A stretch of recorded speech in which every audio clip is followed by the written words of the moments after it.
Blue Forest et AgroMap ont lancé un projet important de restauration de mangroves couvrant 2600 hectares à Adiaké, dans le sud-est de la Côte d'Ivoire, le jeudi 12 mai 2022. Ce lancement a eu lieu en marge de la 15e session de la conférence des parties, COP15, à la Convention des Nations Unies sur la lutte contre la désertification, UECD, qui se tient à Abidjan, informe un communiqué de presse transmis à l'infodrome.si ce lundi 16 mai 2022.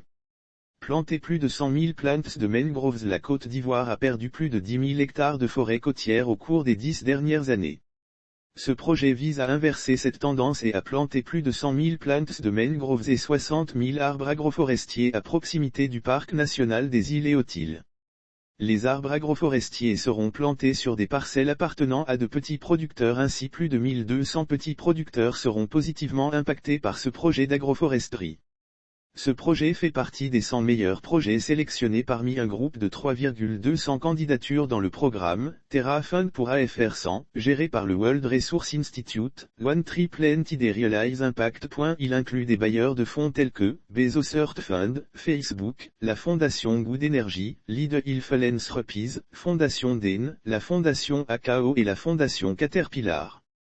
Ce projet fait partie de notre campagne, Grande Muraille Bleue, et notre engagement à restaurer 1 million d'hectares de forêts de mangroves en Afrique d'ici 2030. Ce projet fait partie de notre campagne, Grande Muraille Bleue, et notre engagement à restaurer 1 million d'hectares de forêts de mangroves en Afrique d'ici 2030.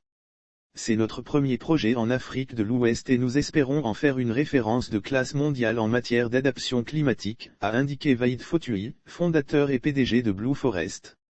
Quant à Patrice Adaille, fondateur et PDG d'AgroMap, il s'est félicité de cette activité. Nous sommes ravis de nous associer à Blue Forest dans la mise en œuvre de ce projet clé qui aidera à restaurer les terres de milliers de petits producteurs et à les soutenir contre les changements climatiques futurs, a-t-il souligné.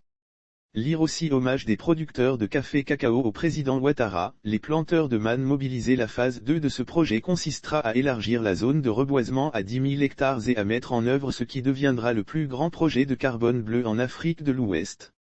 Ce projet sera financé par les marchés des crédits carbone et la majorité des bénéfices seront versés aux communautés locales pour soutenir des programmes d'adaptation au changement climatique.